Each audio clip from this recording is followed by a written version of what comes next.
Welcome to Waterton National Park, the backdrop to my first barefoot hike. The plan was to go up to Blackstone Falls, but we managed to go a few more kilometers up beyond that, making the total distance 8 kilometers. Now notice I brought along my Vibram FiveFingers. I wasn't sure I would be able to make the whole distance without some protection, but my feet proved me wrong.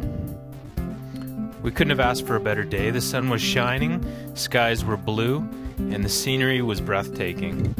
Waterton National Park is just north of Glacier National Park in the United States, and it's been my backyard for most of my life. Here's a shot of some of the scenery coming down from Blackstone Creek just above the falls. The red rock that's fairly prominent in these pictures is called argillite, and it's rich with iron. Some of the other rock that's common in Waterton, you'll see in this clip the grayish beige rock, which is limestone or dolomite. It's usually fairly prickly or hard.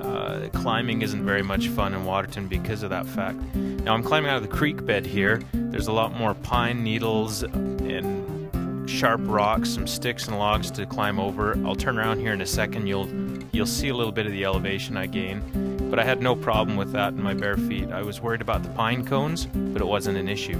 Now during this part of the season, we've had a lot of water. So 1/3 of the trail was actually covered in water. The fun thing about this is everybody else in their fancy shoes and hiking boots avoided this part of the trail, but I gladly jumped in knowing I had the most waterproof footwear out of anyone on the trail.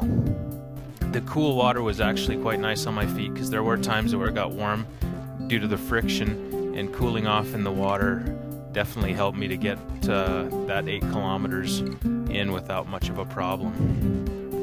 You'll notice along this part of the trail there's some horse hoof prints or horseshoe prints, and out of everything that was on the trail, the sharp rocks, the pine needles, all of that, the only thing I really worried about was horse scat. You'll notice along this part of the trail the rocks get a little bigger. There's still plenty of smooth spots, but the thing I got to practice was paying attention to what's not directly in front of me, but out a little farther ahead of me, giving my brain a chance to take a picture of what was there and tell my feet where to go, so I didn't have to look directly at my feet through this section. It felt pretty cool to lengthen that distance as I was pushing my limits for my bare feet. Now I was out here doing this hike with a group of scouts, and one of them grabbed a pair of my nice binoculars, and at first I hesitated, a little bit of paranoia having scouts use my good equipment, but thought, hey, we're not going that far. Anyway, during the hike, I remember looking at the binoculars a few times. At one point I had one scout that put him up on top of a rail just above a cliff, and I thought, oh, they're gonna knock that down. So I pulled it off there. Thought I was pretty smart to place my black binoculars down on my black backpack, and just seconds later I choked down a little bit of a peanut butter sandwich, grabbed my backpack to get a drink, and heard some knocking as those binoculars fell down the cliff into the water. But it made for a good trip. We had a lot of fun, and you'll see here this bridge is the end of the trip. We'll look up Red Rock Canyon, see a few of my scouts wandering around.